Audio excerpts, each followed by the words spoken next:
வணக்கம் தமிழா, வாழ்க வளமுடன். இன்னைக்கு நம்ம ட்ரெண்டிங்கான வைரலான த்ரெட் சமோசா ரெசிபி தான் பார்க்க போகிறோம். இந்த ரெசிபி செய்யறது எப்படின்ற ஸ்டெப் பை ஸ்டெப் ப்ராசஸ் தான் இந்த வீடியோவில் சொல்லியிருக்கோம். வாங்க வீடியோக்குள்ளே போகலாம். இதுக்கு நாங்கள் ஒரு பெரிய பாத்திரத்தை எடுத்து 1 கப் மைதா மாவு ஆட் பண்ணியிருக்கோம். இந்த மைதாவோடைய தேவையான அளவு உப்பு ஆட் பண்ணிக்கோங்க. 1 ஸ்பூன் ஜீரகம் ஆட் பண்ணிக்கோங்க. இந்த ஜீரகம் எதுக்கு ஆட் பண்ணுறோன்னா டைஜஷனுக்காக தான். இதெல்லாம் நல்லா மிக்ஸ் பண்ணிவிட்டு தேவையான அளவுக்கு தண்ணியும் எண்ணெயும் ஊற்றி நம்ம சப்பாத்தி மாவு பதத்தில் பிசைஞ்சிக்கோங்க. இந்த தண்ணி எண்ணெய்லாம் ஊற்றி பிசைஞ்சிட்டு இதை வந்துட்டு எடுத்து பார்த்திங்கன்னா நல்லா சாஃப்டாக இப்படி கை வச்சு அமுக்குனாங்கன்னா அது வந்துட்டு உள்ளார போய் இந்த மாதிரி இருக்கணும். அதுக்கப்புறம் இதில் இருக்க ஈரப்பதம் போகாமல் இருக்கிறதுக்கு ஒரு சின்ன டர்க்கி டவலோ இல்லை ஏதோ ஒரு டவல் வச்சு மூடிடுங்க. மூடிட்டு உரமாக வச்சுட்டு ஒரு 1/2 hourலேருந்து 45 minutes அது ரெஸ்ட் ஆகட்டும். அதுக்கப்புறம் ஒரு கடாய் எடுத்து அடுப்பு மேலே வச்சு தேவையான அளவுக்கு எண்ணெய் ஊற்றி எண்ணெய் காஞ்சோன்னே நம்ம பொடியாக நறுக்கி வச்சுருந்த பூண்டு, 4 பெரிய வெங்காயத்தை நாங்கள் ரஃபாக நறுக்கி வச்சுருக்கோம், அதையே சேர்த்துக்கோங்க. உப்பு தேவையான அளவு, மஞ்சள் தூள் தேவையான அளவு, பொடியாக நறுக்கின பச்சை மிளகா அதெல்லாம் சேர்த்துட்டு வதக்கிக்கோங்க.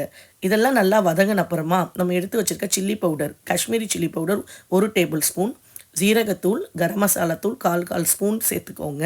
அதுக்கப்புறமா இங்கே வந்து ஒரு சேஞ்சுக்கு நாங்கள் உருளைக்கிழங்கு யூஸ் பண்ணல ஃப்ரெண்ட்ஸ். நாங்கள் இங்கே பன்னீர் யூஸ் பண்ணியிருக்கோம், ப்ரோட்டீன் ரிச்சாக இருக்கணுன்றதுக்காக.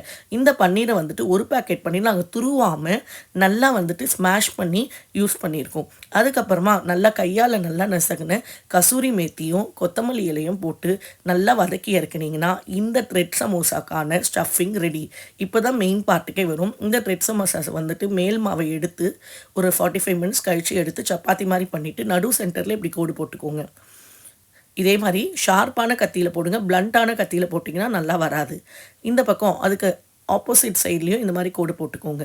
இப்போ கோடு போட்டாத பகுதியில் நம்ம செஞ்சு வச்சுருக்க ஃபில்லிங்கை எடுத்து வைங்க. ஃபில்லிங் ரொம்ப அதிகமாக வச்சிடாதீங்க, கரெக்டாக வராது.